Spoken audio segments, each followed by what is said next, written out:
Nous sommes à la maison des syndicats de Chalon-sur-Saône et depuis 16 h, nous accueillons des personnes qui veulent bien venir jusqu'à nous pour découvrir une partie de notre programme. Donc dans la salle qui est juste à côté, on a installé quelques stands avec trois éléments, trois parties on va dire de notre programme. Une partie sur le scolaire, les écoles, le périscolaire, une partie sur les transports et les circulations et une partie sur la démocratie locale. Alors, du monde, pas de monde? Alors on a quelques personnes qui sont venues, c'est vrai que par rapport au nombre de tracts qu'on a distribués, c'est nettement moins quand même. Oui, donc c'est un... Mais c'était un essai qu'on s'est dit, voilà... Est-ce qu'on peut dire que c'est un échec? Oh, c'est pas un échec parce que des gens sont venus. Ça aurait été un échec si personne n'était venu. Voilà. Mais des gens, c'est combien de personnes? Pas beaucoup. Je sais pas, là, 10 à peu près au total depuis le début. Hein. Donc, non, mais c'est plutôt sympathique, ça permet de discuter. Il y a quelques personnes curieuses qu'on a pu rencontrer. Il y a des gens apparemment qui sont engagés à devenir sur votre liste, c'est ça? Tout à fait, tout à fait. Donc des personnes qui viendront sur la liste et les personnes qui sont venues là sont plutôt des personnes qu'on a rencontrées dans nos actions et qui, dans vos porte-à-porte, dont certains nous disent qu'ils vont venir nous aider à tracter sur les marchés par exemple. Alors ça c'était le premier temps. Oui, tout à fait. Et il y a un deuxième temps à 19 h. Ouais. C'est quoi ce deuxième temps? Alors le deuxième temps à 19 h, c'est une réunion publique où nous allons présenter une partie de notre programme.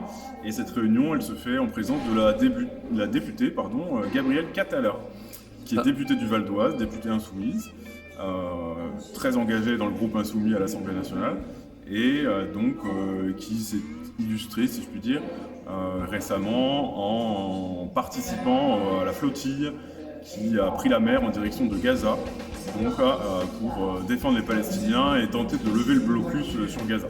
Alors pourquoi ce choix? Parce qu'elle était en Palestine ou il y a une autre raison par rapport à la vie chalonnaise, à la vie municipale? Non, elle est très engagée sur tous les sujets qui touchent à la démocratie, globalement, enfin comme tous les députés insoumis. Donc c'est pour cette raison-là qu'on l'a sollicité, mais pas spécialement par rapport à la Palestine. D'accord. Parce que c'est un sujet parmi d'autres. Vous connaissez les mauvaises langues, hein, Palestine, Palestine, Palestine. Bien sûr, voilà. Donc là, bon, donc rien à voir. Non, rien à voir.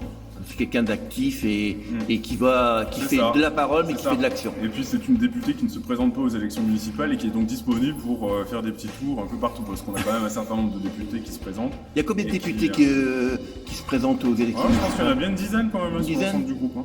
Peut-être même un peu plus, entre 10 et 15. Quoi. Ouais. Avec des chances pour certains, oui. Ouais. François Piquemal à Toulouse. À Toulouse, c'est quand même... Ouais. Mais il a ses chances. Oui.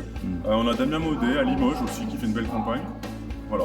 Donc, On aura peut-être des maires LFI il y alors. aura peut-être des maires De grandes villes, parce que bon, dans les campagnes, c'est important aussi. mais, C'est important, mais bon, au c'est niveau, important. des médias, Oui, maire en termes de d'impact. Kukumkawa à 3 habitants, bien sûr, bien sûr. Mais Toulouse, des maires insoumis dans des communes plus petites. Toulouse, c'est important parce que bon, c'est une ville qui a un passé socialiste, C'est ça. qui a été à Tout à fait. droite, donc c'est Ouais, intéressant. bien sûr. Et là, vous attendez du monde, mais là, on ne sait pas. Bah là, on sait pas pour l'instant. Il y a combien de places dans la salle? 19h, normalement, c'est une salle pour 80 à 100 personnes.